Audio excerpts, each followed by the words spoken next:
الله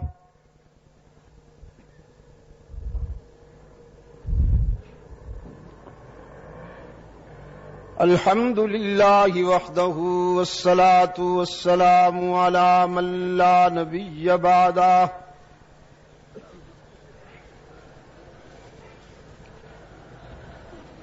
وعلى آله وأصحابه الذين أوفوا عهده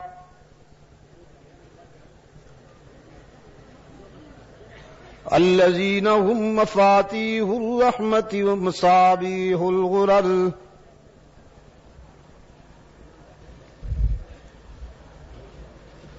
أعوذ بالله من الشيطان الرجيم بسم الله الرحمن الرحيم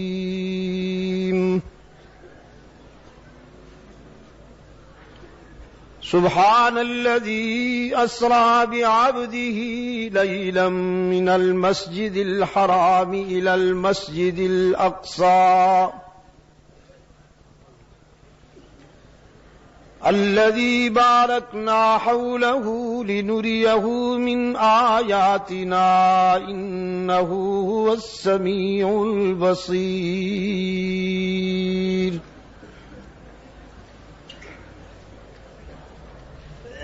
وقال الله تعالى في مقام آخر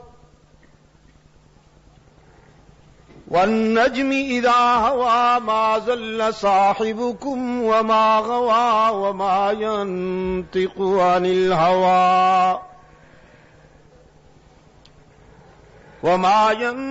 عن الهوى إن هو إلا وحي يوحى علمه شديد القوى ذو مرة فاستوى وهو بالأفق الأعلى ثم دنا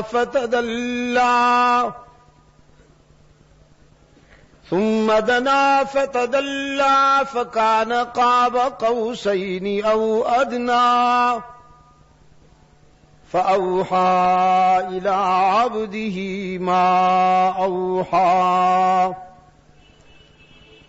صدق الله مولانا العظيم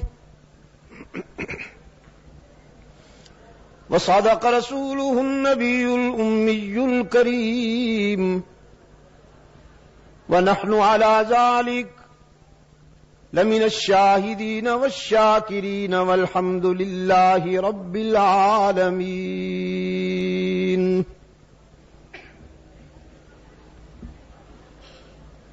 صدر اجلاس،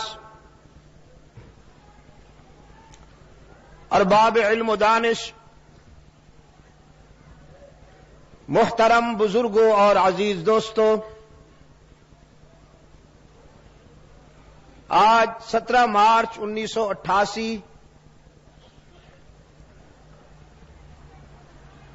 ہم یہاں قصہ خانی پشاور میں معراج النبی صلی اللہ علیہ وسلم کے عنوان سے معنون اس کانفرنس کے دوسرے اجلاس میں دعوت و تبلیغ کی نسبت سے جمع ہیں۔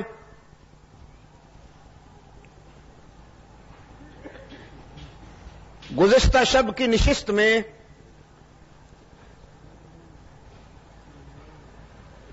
میں نے آپ کی خدمت میں جو گزارشات پیش کی تھیں، اگر وہ آپ کو یاد ہیں اور خدا کرے کہ وہ آپ کو یاد ہوں،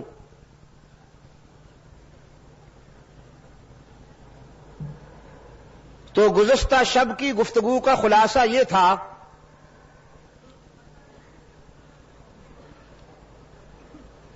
کہ معراج حق تعالی کی طرف سے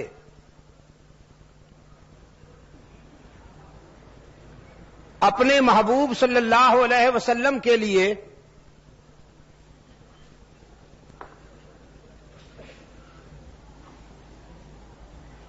مکتب ایثار و عشق میں کامیابی پر ایک مثالی انعام ہے۔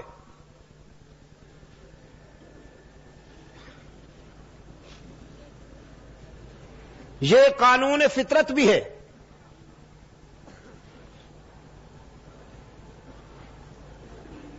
اور قانون محبت بھی.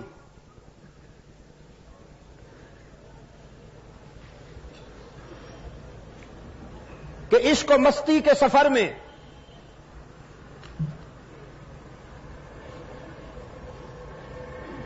استقامت اور وفا کا مظاہرہ کرنے والوں کو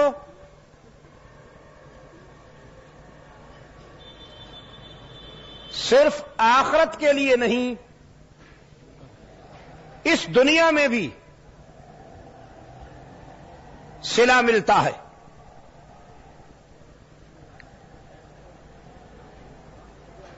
انبیاء علیہم الصلاۃ والسلام کی سیرت، اللہ کے پیغمبروں کا اسوہ اور ان کی مبارک زندگیاں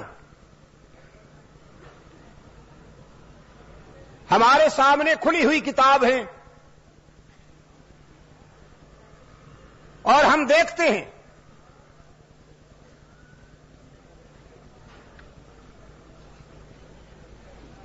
کہ راہ حق کے ان مسافروں نے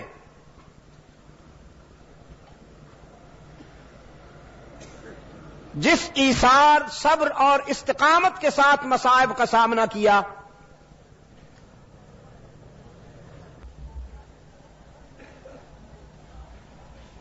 سیدنا یوسف علی نبینا و علیہ التسلیم،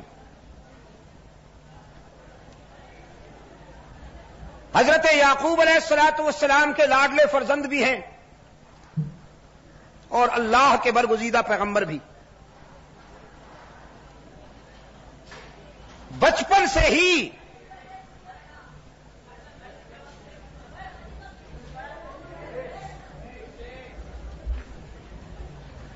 ابتلاء و آزمائش کا ایسا سلسلہ، اس کو بند کرو میاں، ابتلاء و آزمائش کا ایسا سلسلہ شروع ہوا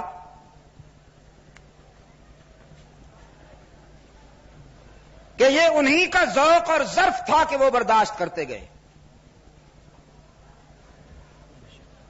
میں یہ بات متعدد بار عرض کر چکا ہوں کہ پیغمبر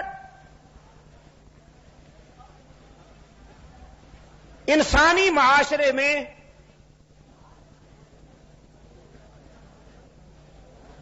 اپنی ہر ادا میں ایک امتیازی مقام رکھتا ہے. وہ اتنا بہادر ہوتا ہے کہ اس دور کے انسانوں میں کوئی اتنا بہادر نہیں ہوتا. وہ اتنا صابر ہوتا ہے کہ اس دور میں اتنا کوئی صابر نہیں ہوتا. وہ اتنا سخی ہوتا ہے کہ اس دور میں اتنا کوئی سخی نہیں ہوتا.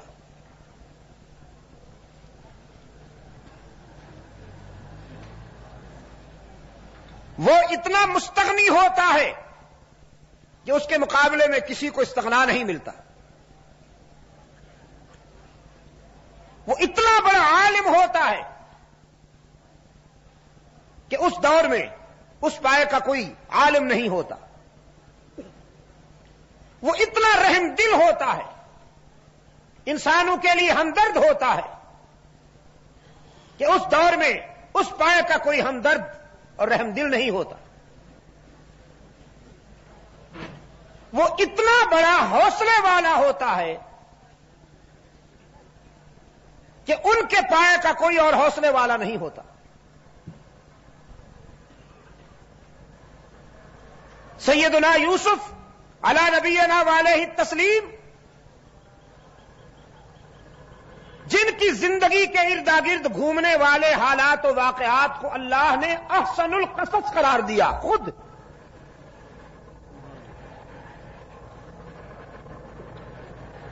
حضرت یوسف علیہ السلام کی زندگی کے ارد گرد گھومنے والی کہانی کو اللہ نے خود احسن القصص قرار دیا.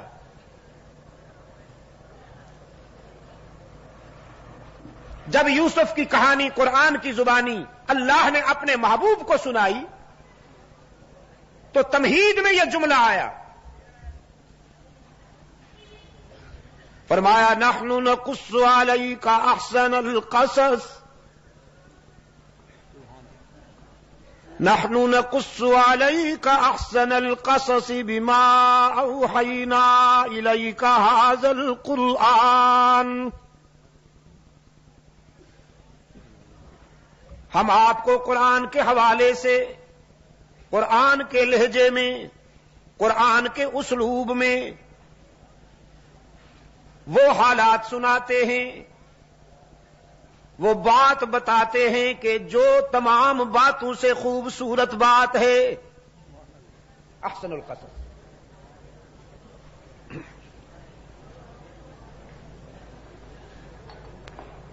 لڑکپن ہے، بچپن کا زمانہ ہے،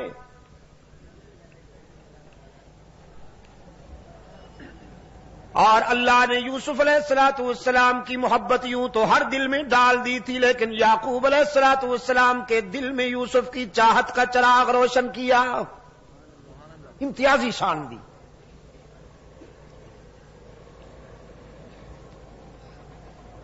یوسف کے چہرے پہ نظر ڈالتے ہی یعقوب علیہ الصلوۃ والسلام کی آنکھوں میں چمک آ جایا کرتی تھی، افسردگی دور ہو جایا کرتی تھی، گرانی دور ہو جایا کرتی تھی، چہرے پر غم و اندوہ کے آثار مٹ جایا کرتے تھے، راحتوں کی صبح طلوع ہو جایا کرتی تھی.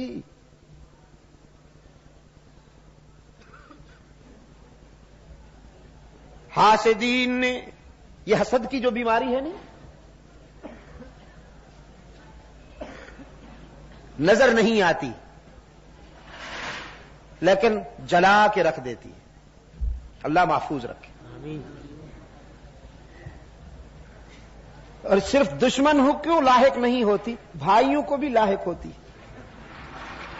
حسد کی بیماری صرف دشمن کو ہی لاحق نہیں ہوتی، بھائیوں کو بھی ہو جاتی ہے. فَإِنَّ كُلَّ ذِي نِعْمَةٍ مَحْسُودٌ. اللہ جب کسی کو نعمت عطا کرے گا، کوئی خوبی عطا کرے گا تو اس پر حسد ضرور ہوگا.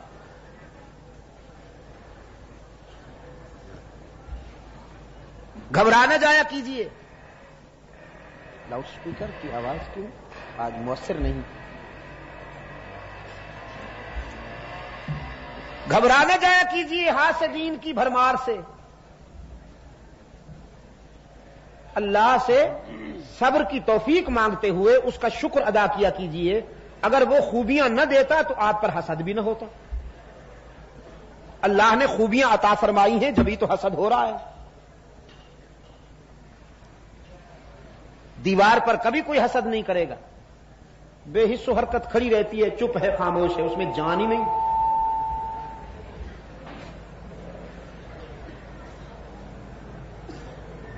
خوبیاں آئیں، حسن آیا، جمال آیا تو حسد بھی آیا.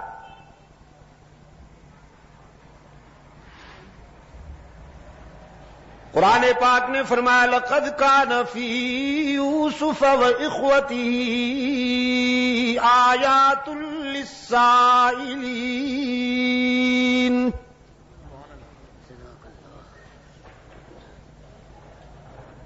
زندگی کی تلخیوں سے گھبرائے ہوئے لوگوں کے لیے بہت ساری عبرتیں پنہاں ہیں اس بات میں. آئیے یوسف اور ان کے بھائیوں کے حالات و واقعات کے آئینے میں اپنا چہرہ دیکھیے. آپ بہت گھبراتے ہیں حالات کی تلخیوں سے، لیکن سوچئے اللہ کے برگزیدہ بندوں کو کن حالات سے گزرنا پڑا. لقد كان في يوسف وإخوته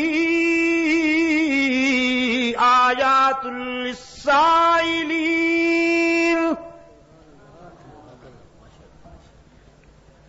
إذ قالوا ليوسف وأخوه أحب إلى أبينا منا ونحن عصبة إن أبانا لفي ضلال مبين. قصور دیکھیے، حسد کے بیماروں نے سب سے بڑی بات یہ کی ہم پرانے ہیں، ہم بڑی جماعت ہیں، اور یہ ایک ہے عمر میں بھی ہم سے چھوٹا ہے۔ کبھی کبھی عمر میں چھوٹا ہونا بھی آزمائش ہو جاتی ہے۔ ہم بڑی جماعت ہیں اور یہ اکیلا ہے، عمر میں بھی چھوٹا ہے، لیکن والد گرامی کو دیکھیے، بس یوسف کے چہرے پہ نظر جمی رہتی ہے۔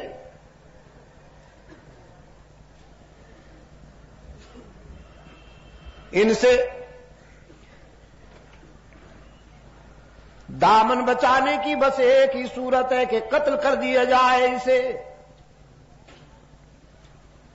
یا دنیا کے کسی ایسے کونے میں پھینک دیا جائے کہ یعقوب یوسف کی صورت ہی نہ دیکھ پائیں۔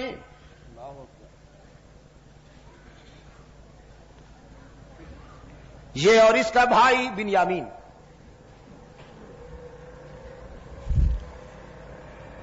قال قائل منهم لا تقتلوا یوسف، یہ بھی قانون فطرت ہے۔ جب کسی مظلوم کے لیے دشمنی ہوتی ہے تو دوستی کی کوئی نہ کوئی کرن ضرور روشن ہوتی ہے۔ میں نے رات بھی کہا تھا، فرعون نے جب حضرت موسیٰ علیہ السلام کے بارے میں یہ ارادہ کیا کہ اسے قتل کر دیا جائے تو آسیہ ساتھ بیٹھی تھی، انہوں نے جرح کی، پرپوزل دیا کہ تمہیں غصہ آ گیا ہے ان پر، وہ تو بچہ ہے ابھی تک، اس کو پھول اور انگارے میں فرق نہیں معلوم۔ یہاں بھی اسی حلقے سے ایک آواز آئی، قتل کا منصوبہ تو تم نے بنا لیا، لیکن وہ ہاتھ کہاں سے لاؤ گے جو اس چاند سے چہرے پر خنجر چلائیں؟ نہیں کر پاؤ گے، یہ کام نہیں کر پاؤ گے۔ انسان کتنا ہی سنگ دل کیوں نہ ہو جائے، لیکن ایسے چہرے پہ خنجر کیسے چلا سکے گا؟ یہ بات تم سے بھی نہیں ہوگی۔ تجویز یہ ہے، کنویں میں ڈال دو اسے یا کہیں دور چھوڑ آؤ، راہ چلتے مسافر اٹھا کے لے جائیں گے، تمہاری جان بھی چھوٹ جائے گی، قتل کی شقاوت سے بھی بچ جاؤ گے۔ اور یہی فائنل ہو گیا، یہی فائنل ہو گیا۔ محبت کا لبادہ اوڑھ کر والد گرامی کے پاس آئے، حضرت یعقوب علیہ السلام کے پاس آئے۔ قالوا یا ابانا ما لک لا تأمنا علی یوسف وَإِنَّا لَهُ لَنَاصِحُونَ۔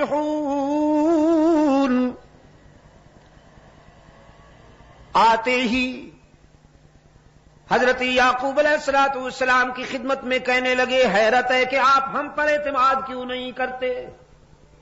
حالانکہ ابھی عدم اعتماد کی کوئی بات ہوئی ہی نہیں تھی، کوئی نان کانفیڈنس کا ابھی تک نقشہ سامنے آیا ہی نہیں تھا، لیکن انسان کے اندر میں جب چوری چھپی ہوئی ہو، کوئی اور اس کو چور کہے نہ کہے، وہ خود اپنے آپ کو چور محسوس کرنے لگتا ہے۔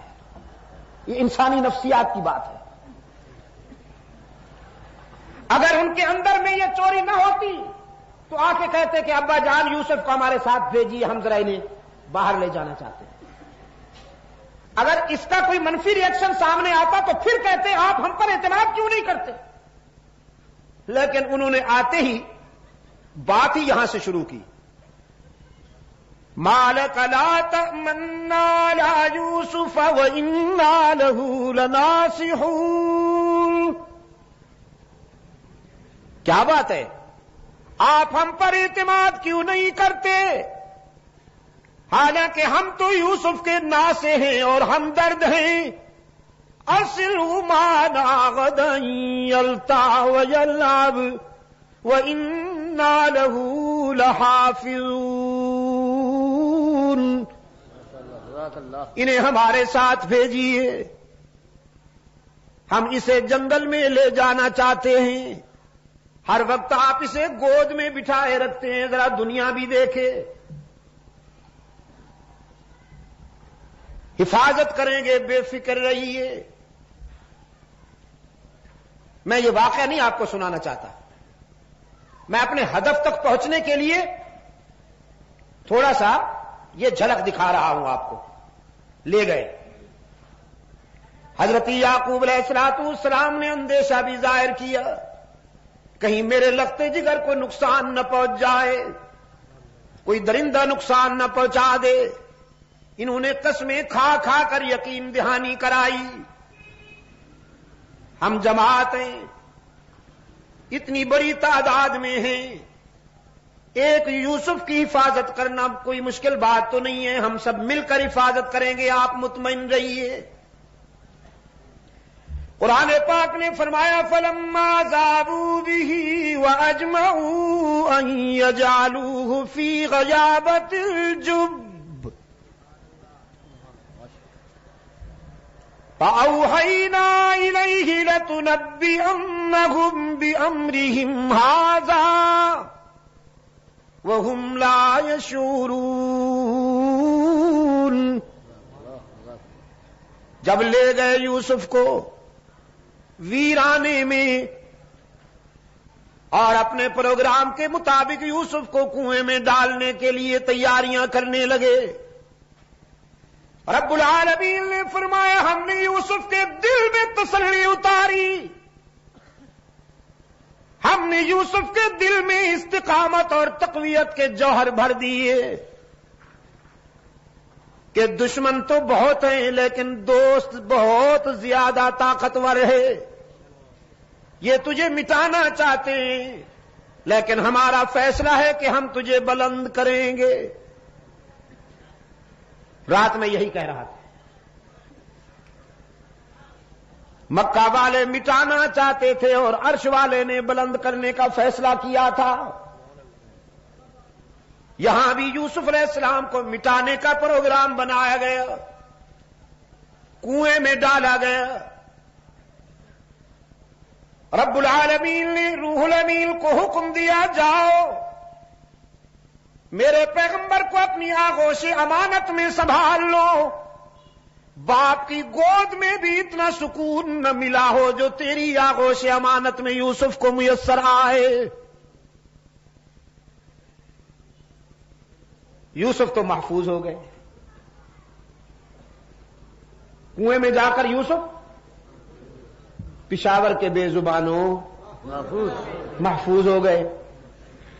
کنویں میں جا کر یوسف تو محفوظ ہو گئے. اور برادری،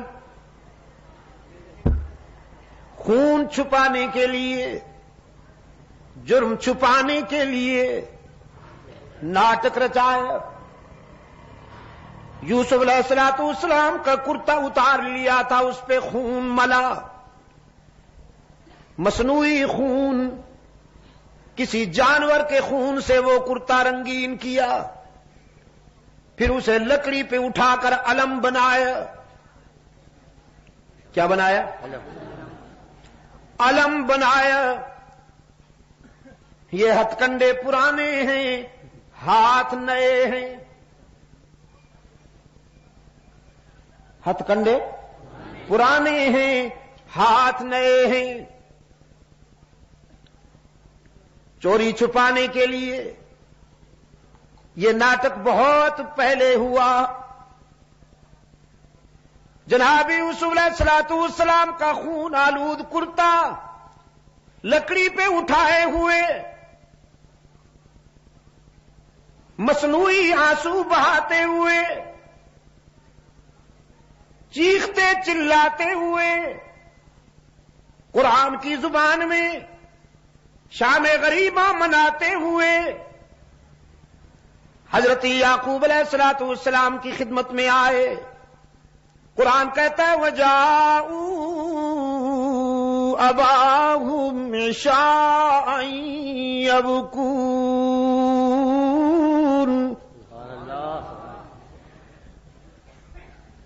روتے چلاتے ہوئے یعقوب علیہ السلام کی خدمت میں آئے.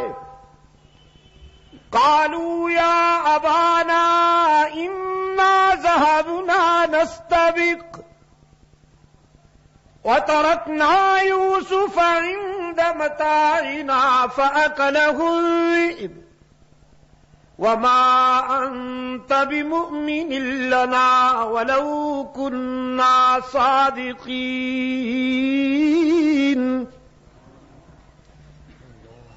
اپنی کہانی بیان کی.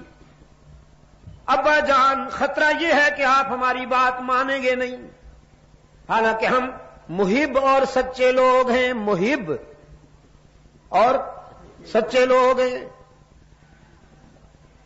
انا ذهبنا نستبق وتركنا يوسف عند متاعنا فأكله الذئب. ہم یوسف کو لے گئے ویرانہ میں، ہم تو کھیلنے میں لگ گئے، بھیڑیا کم بخت آیا کھا گیا ہمارے بھائی کو. کیا کرتے ہم پتہ ہی نہیں چلا. قرآن کریم نے فرمایا اپنے دعوے کے ثبوت کے طور پر وہ کرتا پیش کیا حضرت یعقوب علیہ السلام کی خدمت میں. وَجَاءُوا عَلَىٰ قَمِيصِهِ بِدَمٍ كَذِبٍ. جناب یعقوب علیہ السلام کے سامنے جب یوسف کا کرتا پیش ہوا تو بڑے غور سے دیکھا کرتے کو، ہر جانب سے ہر زاویے سے اسے پرکھا. فرمانے لگے کوئی پڑھا لکھا بھیڑیا تھا، قوم کا فارغ التحصیل، کوئی آیت اللہ قسم کا بھیڑیا تھا نا. میرے بیٹے کو تو کھا گیا، لیکن کرتے پہ ایک بھی دانت نہیں لگا، ناخن بھی نہیں لگا. یہ تو کسی طرف سے پھٹا ہوا ہی نہیں ہے. کوئی کوالیفائڈ بھیڑیا تھا، پڑھا لکھا بھیڑیا تھا، شاید اس نے پہلے کرتا اتار کے رکھ دیا ہوگا، پھر میرے بیٹے کو کھا گیا ہوگا، اس کے بعد پھر خون ملا ہوگا.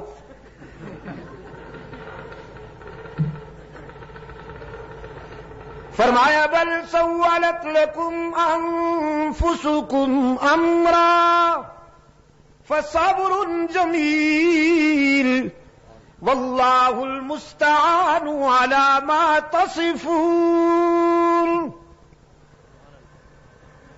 سمجھ گئے ساری کہانی. فرمانے لگے تمہارا منصوبہ معلوم ہوتا ہے، یہ سب ناٹک رچا رہے ہو، لیکن میری سنو. اپنے بیٹے سے متعلق یہ دل خراش اور دردناک خبر سننے کے باوجود میں تمہاری ماتمی کارروائیوں میں شرکت نہیں کروں گا، میں تو صبر کا دامن نہیں چھوڑوں گا. فصبر جمیل واللہ المستعان علی ما تصفون. میں اللہ سے ہی مدد مانگتا ہوں، وہی میرے لخت جگر کا نگہبان ہے اور حفاظت کرنے والا ہے. رات بھی بات یہاں آئی تھی، اتفاق سے آج بھی پھر اسی موڑ پہ آ گئی. انبیاء اور رسول نے جب بھی مدد مانگی کس سے مانگی؟ عجم کے بیماروں تک ہی کی حرارتیں پہنچاؤ. اللہ عجم کے بھی کے بیماروں کو شفائے کاملہ عطا فرمائے. ان کے فکر و نظر کے اندھیروں کو قرآن کے اجالوں سے دور فرمائے. انبیاء اور رسول نے زندگی کے سفر میں جب بھی کوئی مشکل مقام آیا تو کس سے مدد مانگی؟ واللہ المستعان علی ما تصفون. یعقوب نے بھی بیٹے کو اللہ کے حوالے کیا، اور ان مراحل سے گزرنے کے بعد جب یوسف کو انعام ملا، ایثار، استقامت اور وفا کا سفر کرنے کے بعد جب اللہ نے یوسف کو انعام عطا کیا ہے، پاؤں کے نیچے مصر کا تخت ہے اور سر پہ نبوت کا تاج ہے۔ انعام پسند آیا آپ کو؟ پاؤں کے نیچے مصر کا تخت ہے اور سر پہ نبوت کا تاج ہے۔ روحانی طور پر بھی صاحب اختیار ہیں اور مادی نقطۂ نظر سے بھی صاحب اقتدار ہیں۔ فطرت کبھی کبھی عجیب مناظر دکھاتی ہے۔ کنویں میں ڈالنے والے منگتا بن کر آئے ہیں، سوال کرتے ہیں غلے کا۔ جناب یوسف علیہ السلام کے سامنے اپنی حالت زار بیان کرتے ہوئے کہتے ہیں، ایھا العزیز مسنا واہلنا الذل وجئنا ببضاعۃ مزجاۃ فاوف لنا الکیل وتصدق علینا ان اللہ یجزی المتصدقین۔ شاہ مصر،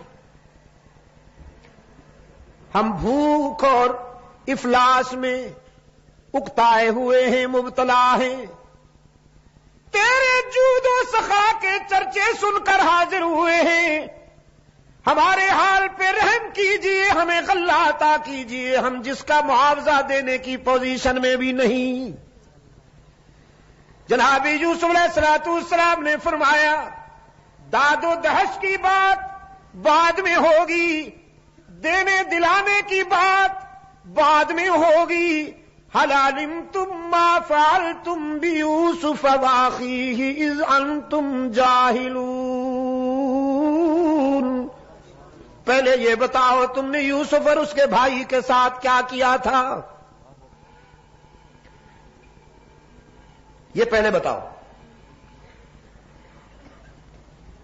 اور ان بیچاروں کو پہلے بھی شبہ تھا، چہرے کے زاویے بار بار دیکھتے تھے، تجسس تھا، سسپنس تھا کہ یہ چہرہ تو دیکھا بھالا ہے، یہ تو وہم و گمان میں بھی نہیں تھا کہ یہ وہی ہے جس کو کنویں میں ڈال آئے تھے ہم، لیکن تجسس تھا کہ یہ چہرہ دیکھا بھالا ہے۔ اب جب اسی چہرے نے اسی کا نام لے لیا جس کے متعلق وہ سوچ رہے تھے تو اب چونکے، کہنے لگے ہم نے کیا کیا تھا یوسف اور اس کے بھائی کے ساتھ یہ ہم بھی بعد میں بتائیں گے، پہلے آپ بتائیے کہیں آپ وہی تو نہیں ہیں؟ اِنَّكَ لَأَنْتَ یوسف، آپ کہیں وہی یوسف تو نہیں؟ جناب یوسف علیہ السلام نے نعرہ لگایا، انا یوسف۔ اب چھپانے کی کوئی ضرورت نہیں تھی، اب مشیت ایزدی یہ تھی کہ حقیقت واضح ہو جائے۔ قال انا یوسف وہذا اخی، الحمدللہ میں وہی یوسف ہوں اور یہ میرا بھائی ہے بنیامین۔ برادرانی یوسف نے کہا مگر آپ یہاں کیسے؟ ہم تو آپ کو کنویں میں ڈال چکے، آپ کا ماتمی جلوس نکال چکے، جرم چھپانے کے لیے آپ کے کرتے پر خون لگا چکے، ہم تو آپ کو ٹھکانے لگا چکے تھے، آپ یہاں کیسے؟ سیدنا یوسف علیہ نبینا علیہ تسلیم نے فرمایا قد من اللہ علینا، یہ میں آپ کے دل کی گہرائیوں میں اتارنا چاہتا تھا۔ یہاں اپنے دادے کا نام نہیں لیا، باپ کا نام نہیں لیا، تم تو مجھے مٹانا چاہتے تھے لیکن جانتے ہو میں کس کا پوتا ہوں، جانتے ہو میرا باپ کون ہے، نہ دادے کا نام لیا نہ باپ کا، اور اگر لے بھی تو دادا ابراہیم ہے، باپ یعقوب ہے۔ دادا وہ ہے جس کی نسل سے کم و بیش 14,000 انبیاء پیدا ہوئے۔ ابراہیم علیہ السلام کی نسل سے کم و بیش 14,000 انبیاء پیدا ہوئے، اور انہی کی نسل سے رحمت عالم صلی اللہ علیہ وسلم آئے۔ لیکن یوسف کی زبان پر دادے کا نام بھی نہیں آیا، باپ کا نام بھی نہیں آیا۔ کیوں؟ کہ مشکلات میں کام آنا نہ دادے کا منصب ہے نہ باپ کا۔ مشکلات میں کون کام آیا کرتا ہے؟ جزاکم اللہ۔ مشکلات و مصائب میں کام آنے والا کون؟ پشاور کے روشن ضمیروں، مشکلات و مصائب کے گرداب میں، مصائب کے بحر زخار میں الجھے ہوئے سفینوں کو کنارے لگانے والا کون؟ یعقوب نے جب پکارا تو کسے؟ یوسف کے لبوں پہ نام آیا تو کس کا؟ پھر جب ہم یہی کہتے ہیں تو پتہ نہیں کچھ لوگوں کو بات سمجھ میں کیوں نہیں آتی۔ ہم کہتے ہیں اولیاء کرام سے محبت کیجئے، اللہ آپ کو یہ شرف عطا کرے کہ اللہ کے پیارے بندوں سے محبت کیجیے۔ اولیاء کرام کی تعلیمات پر عمل کیجیے، ان کے نقش قدم پر چلیے، لیکن مدد کس سے مانگیے؟ اللہ ہی سے مانگیے، کہ انہوں نے یہی سبق دیا ہے، ان کی تعلیمات یہی ہیں کہ جب کوئی مشکل موڑ آ جائے تو کسے پکارنا چاہیے؟ اللہ ہی کو پکارنا چاہیے۔ قرآن کریم میں آپ ہر نماز میں یہی وعدہ کرتے ہیں، وعدہ خلافی نہیں ہونی چاہیے۔ ایاک نعبد و ایاک نستعین، ہم تیری ہی عبادت کرتے ہیں، اور ہاں دیکھا نا، اب یاد ہو رہا ہے کچھ، بوڑھا ہو جاؤں گا شاید پھر اچھی طرح یاد ہو جائے گا۔ مدنی صاحب میرا بس چلے نا تو پوری زندگی صرف ایک ہی بیان کرتا رہوں، سورہ فاتحہ بس، پھر مجھ پہ اعتراض ہو کہ شاہ صاحب کو اس کے سوا آتا ہی کچھ نہیں، جب آتا ہے یہی بیان کرتا ہے، اور میں اس پہ اللہ کا شکر ادا کرتا رہوں کہ اس کے سوا مجھے آئے ہی کچھ نہیں۔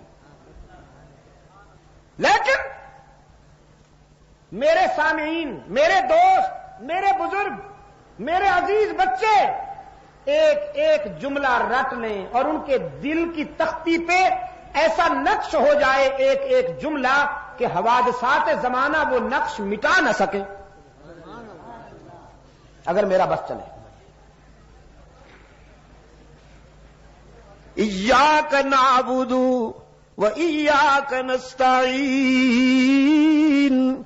ہم تیری ہی عبادت کرتے ہیں اور کرتے رہیں گے، ہم تجھ سے ہی مدد مانگتے ہیں اور مانگتے رہیں گے۔ یہ نماز کی ہر رکعت میں وعدہ کرتے ہیں ہم، تو پھر مدد کس سے مانگنی چاہیے؟ نبیوں نے، رسولوں نے بھی مدد کس سے مانگی؟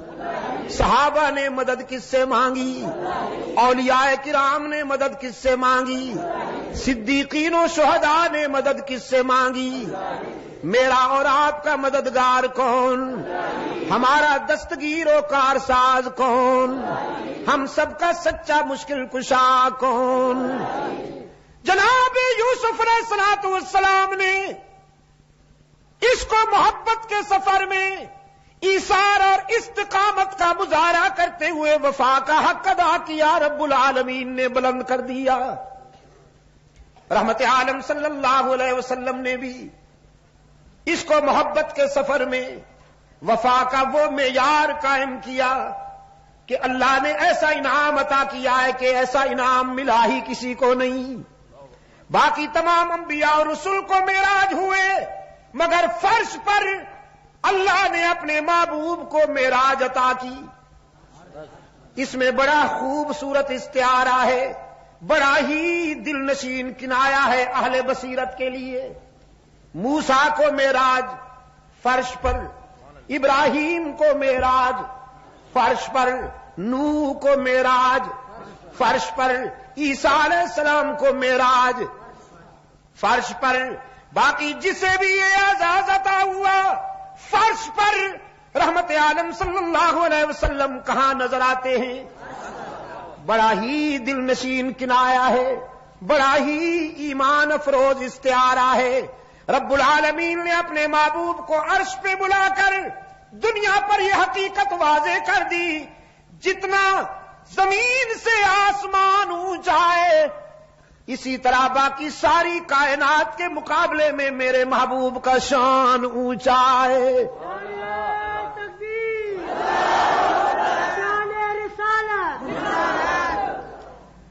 سبحان الذی اسری بعبدہ لیلا من المسجد الحرام الی المسجد الاقصی۔ پاک ہے وہ مختار کل، پاک ہے وہ قادر مطلق، جس نے سیر کرائی اپنے بندے کو مسجد حرام سے مسجد اقصی تک۔ بات سبحان سے شروع ہوئی، معراج کی کہانی سبحان سے شروع ہوئی۔ اہل نظر کے لیے اس میں بھی بہت بڑی بصیرت۔ انسان کے دل و دماغ میں ہو سکتا تھا کہ یہ حقیقت ذرا مشکل سے آتی کہ ایک انسان عرش بری تک کیسے جا سکتا ہے۔ ہو سکتا تھا نہیں، ہوا۔ میں نے تو کہا نا ہو سکتا تھا کہ مشکل سے یہ حقیقت آتی، ہوا۔ اس دور میں بھی، اب بھی، ماضی قریب میں بھی بعض پڑھے لکھے حضرات، بالخصوص مغربی تعلیم یافتہ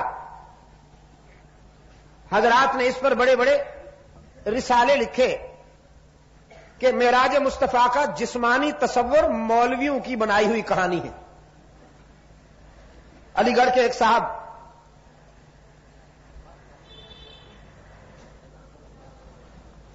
اللہ تعالیٰ انہیں معاف کرے، ہم تو یہی کہہ سکتے ہیں نا جی، نرم سے نرم الفاظ، اللہ انہیں معاف کرے۔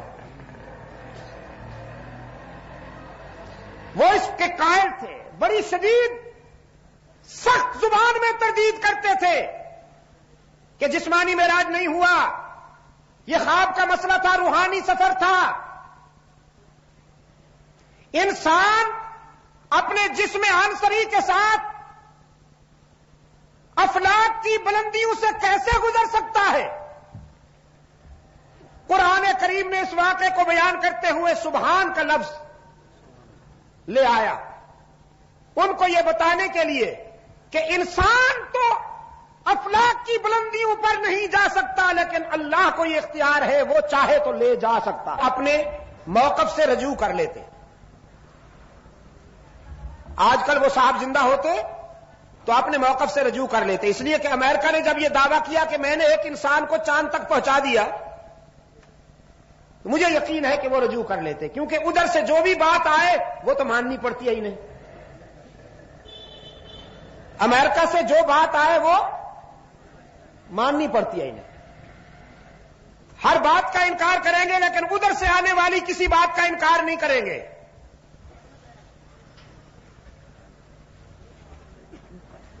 میرے عزیز دوستو، کچھ تو یہ ہیں اور کچھ وہ ہیں، وہ کہتے ہیں گئے تو ہیں، معراج تو ہوا آسمان پر، عرش بری تک رسائی ہوئی، لیکن انسان نہیں تھے۔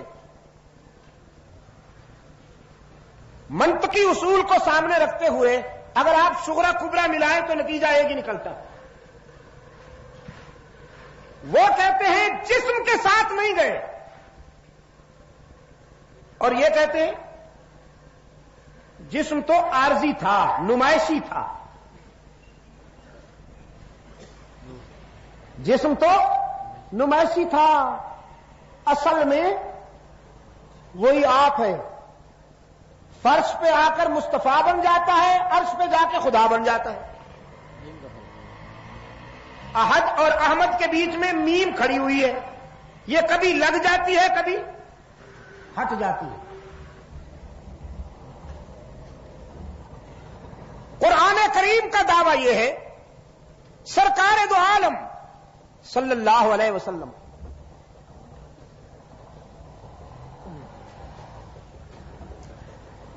جس میں عنصری کے ساتھ انسان کامل کی حیثیت سے عرش بری پہ پہنچے، جس میں عنصری کے ساتھ انسان کامل کی حیثیت سے عرش بری پہ پہنچے، رب العالمین نے اپنی قدرت کاملہ سے اپنے محبوب کو عرش بری تک بلایا. انسان تھے. میں نے کہا ان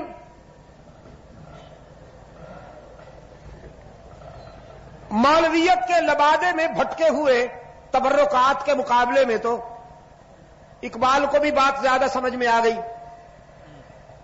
اس نے کہا سبق ملا ہے یہ معراج مصطفیٰ سے مجھے کہ عالم بشریت کی زد میں ہے گردوں. میں نے معراج مصطفیٰ کو جب پڑھا تو میری سمجھ میں بات یہ آئی ہے کہ آسمانوں کی بلندیوں سے بھی انسان کی عظمت زیادہ بلند ہے. انسان وہاں نظر آیا ہے کہ آسمان اس کے نیچے ہے. انسان کے عروج کی گرد راہ کا بھی مقابلہ آسمانوں کی بلندیاں نہیں کر سکتی.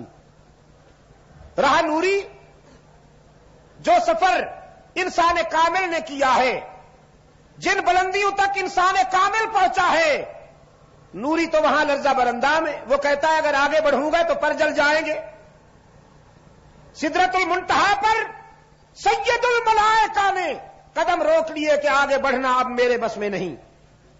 اور انسانوں کے سردار نے حقیقی سفر کا آغاز ہی وہیں سے کیا. معراج مصطفیٰ نے بہت ساری حقیقتیں سمجھا دی.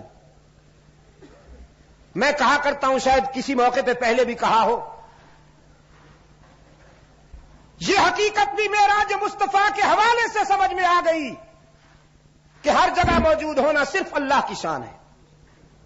پیغمبر جب فرش پہ ہوتا ہے تو عرش پہ نہیں ہوتا، اور جب عرش پہ تشریف لے جاتے ہیں تو فرش سے جا چکے ہوتے ہیں. من المسجد الحرام الى المسجد الاقصى، من المسجد الحرام الى المسجد الاقصى، مسجد حرام سے مسجد اقصی تک. فرام مسجد حرام ٹو مسجد اقصی. تو یہ فرام اور ٹو کی جو حد بندیاں ہیں یہ اس کے لیے ہوتی ہیں جو ایک جگہ ہو اور دوسری جگہ نہ ہو. میں پرسوں رات بہاول نگر تھا، پشاور میں انتظار ہو رہی تھی. بہاول نگر سے آ کے پشاور پہنچ گیا تو وہاں سے چلا آیا تھا. رات یہاں تھا، آج دن کو اسلام آباد چلا گیا.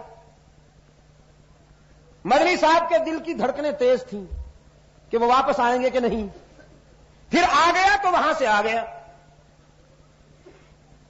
من و الا، فرام ٹو، یہ حد بندیاں اس کے لیے ہوتی ہیں جو ایک جگہ ہو اور دوسری جگہ نہ ہو. رحمت عالم صلی اللہ علیہ وسلم انسان کامل ہے. وہ جب فرش پہ تھے تو عرش پر نہیں تھے، اور جب عرش پہ پہنچے تو فرش سے جا چکے تھے. اب کچھ لوگوں کا اصرار ہے کہ نہیں، مقام مصطفیٰ کا تقاضا ہے، شان مصطفیٰ کا تقاضا ہے کہ انہیں ہر جگہ موجود سمجھا جائے. وہ منوانا چاہتے ہیں، اور منوانا بھی چاہتے ہیں مقام مصطفیٰ اور شان مصطفیٰ کے حوالے سے. میں دینی تعلق کی بنیاد پر، دینی اخوت کی بنیاد پر ان سے عرض کرتا ہوں کہ اگر رحمت عالم صلی اللہ علیہ وسلم کو ہر جگہ موجود مان لیا جائے تو پھر فرش سے عرش تک جانا اور عرش سے فرش تک واپس آنا، اس میں کمال کی کون سی بات ہوگی؟ وہ تو پہلے ہی ہر جگہ موجود ہے. فرش پہ بھی ہیں، عرش پہ بھی ہیں، مدینہ میں بھی ہیں، پشاور میں بھی ہیں. مدینہ میں بھی ہیں، پشاور میں بھی حضرات کھڑے ہو جاتے ہیں کہ حضور آ گئے، کھڑے ہو جاتے ہیں. مریدو سمیت کھڑے ہو جاتے کہ حضور صلی اللہ علیہ وسلم آ گئے ہیں، ادب میں کھڑے ہو جاؤ، دم بدم پڑھو درود، حضرت بھی ہیں یہاں موجود. اور آگے جو پڑھی لکھی گیدرنگ ہوتی ہے وہ جھومتے ہیں، بے شک یہاں موجود. اور ان سے پوچھنے والا کوئی نہیں کہ اگر حضرت یہاں موجود ہیں، آپ کو اگر نظر نہیں آ رہے چونکہ آپ کی نگاہ میں بڑی پہنچ ہے، تو کم از کم آپ تو نظر آ رہے ہیں حضور صلی اللہ علیہ وسلم جہاں موجود ہوں گے. آپ نہیں دیکھ رہے، وہ تو آپ کو دیکھ رہے ہیں. یہ اصول ہے، علماء کرام سے پوچھیے. جسے حضور دیکھیں وہ بھی صحابی ہے، اور جو بحالت ایمان حضور کو دیکھے وہ بھی صحابی. عبداللہ ابن ام مکتوم نابینا تھے، انہیں حضور نے دیکھا تو صحابی ہیں. اور جن صحابہ نے رحمت عالم صلی اللہ علیہ وسلم کو حالت ایمان میں دیکھا وہ بھی صحابی ہیں. میرے دوست کہتے ہیں حضور تشریف لے آتے ہیں، ان سے کوئی پوچھے پھر آپ تو صحابہ ہیں، کیونکہ آپ کو حضور اکرم صلی اللہ علیہ وسلم دیکھتے ہیں، آپ نہیں دیکھتے تو حضور تو دیکھتے ہیں نا. ان سے پوچھیے آپ صحابہ ہیں؟ مجھے یقین ہے کہ یہ کہیں گے نہیں ہم صحابہ نہیں، مجھے یقین ہے. دیکھیے نا کیسا حسن ظن ہے ہمارا. یہ کہیں گے نہیں. پھر ان سے پوچھئے کہ حضور تشریف بھی لاتے ہیں، حضور دیکھتے بھی ہیں تمہیں، پھر بھی تم صحابہ نہیں ہو. تو حضور جس کو دیکھیں بھی اور وہ صحابی نہ ہو، پتہ ہے وہ کون ہوتا ہے؟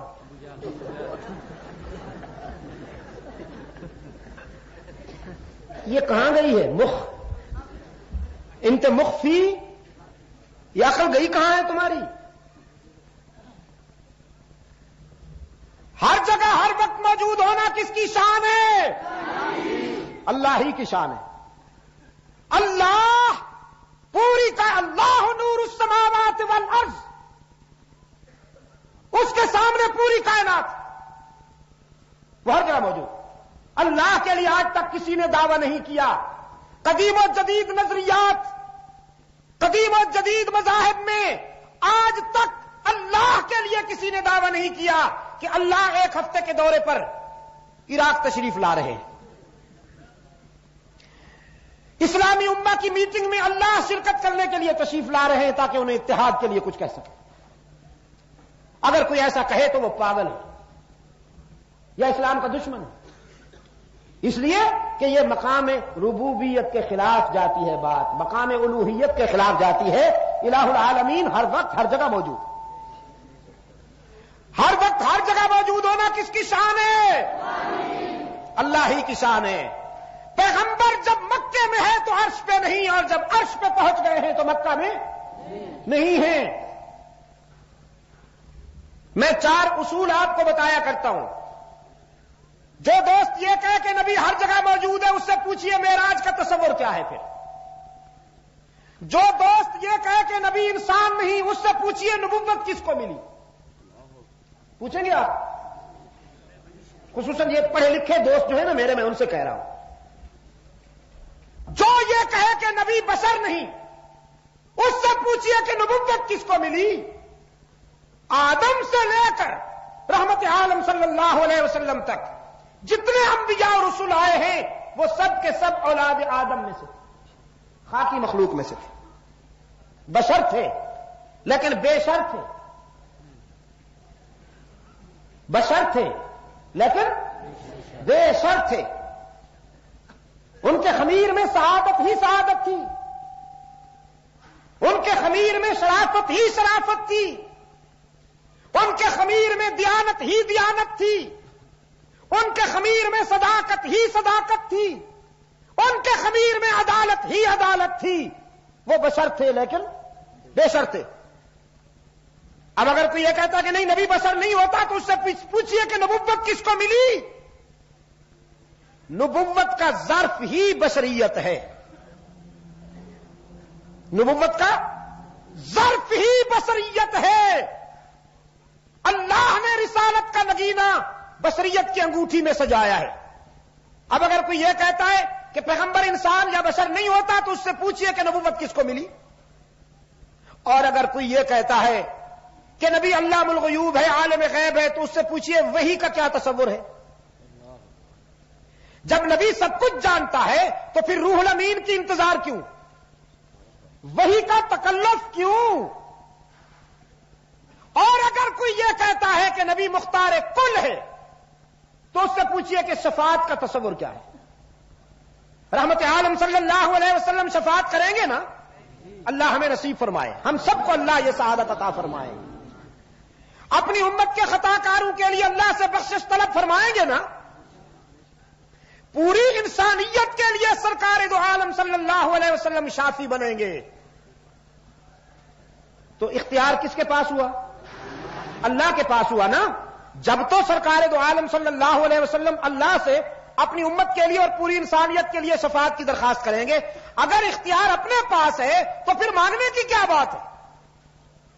پھر تو آپ میں ایک جملہ کہا کرتا ہوں، آج پھر دہراتا ہوں، میں نے سیرت سرور کائنات کے مطالعے میں نبی کا جو ذوق دیکھا، عفو درگزر دیکھا، میں نے جو رحمت عالم صلی اللہ علیہ وسلم کا ظرف دیکھا، میرا ضمیر یہ کہتا ہے کہ اگر مختار کل پیغمبر ہیں، سارا اختیار رحمت للعالمین کے پاس ہو، میرا ضمیر یہ کہتا ہے کہ شاید بنی نوع انسان میں سے کوئی ایک بھی جہنم میں نہ جائے، رحمت عالم کی شفقت اور رحمت پوری انسانیت کو جنت میں بھیج دے۔ لیکن جہنم بھری جائے گی کہ نہیں؟ جہنم میں کچھ لوگ جائیں گے کہ نہیں جائیں گے؟ اختیار کس کے پاس ہے؟ اس کے اختیار کا یہ عالم ہے کہ پیغمبر اپنے بیٹے کے لیے درخواست کرتا ہے کہ الہ العالمین اسے معاف کر دے۔ رب العالمین فرماتے ہیں یہ گناہگار نہیں، غدار ہے۔ یاد رکھنا، شفاعت بھی گناہگاروں کے لیے ہوگی، غداروں کے لیے نہیں ہوگی، یاد رکھیے گا۔ خطاکاروں کے لیے نبی کی شفاعت کام آئے گی، غداروں کے لیے نبی کی شفاعت بھی کام نہیں آئے گی۔ اور غدار کون ہوتے ہیں؟ مشرک، جزاکم اللہ، یاد ہے نا؟ مشرک صرف گناہگار نہیں ہوتے، خطاکار نہیں ہوتے، بلکہ غدار ہوتے ہیں۔ قرآن اتنا غضبناک ہے ان غداروں پر، کبھی ان پر حرم کا داخلہ بند کرتا ہے، کبھی ان پر حرمین کا داخلہ بند کرتا ہے، اور کبھی ان کو نجاست کہتا ہے۔ انما المشرکون نجس۔ رب العالمین نے فرمایا میرے پیغمبر تیرا بیٹا گناہگار نہیں، غدار ہے۔ لا تسألنی ما لیس لک بہ علم، جس راز کا پتہ نہیں لب کشائی مت کیجیے، بس دیکھتے جائیے میں اپنے غدار کے ساتھ کیا کرتا ہوں۔ الہ العالمین باپ ہونے کے ناطے سے اپنے بیٹے کو ہلاک ہوتا دیکھوں اور چپ رہوں، بات تو بڑی عجیب ہے۔ رب العالمین نے فرمایا انی اعوذک ان تکون من الجاہلین،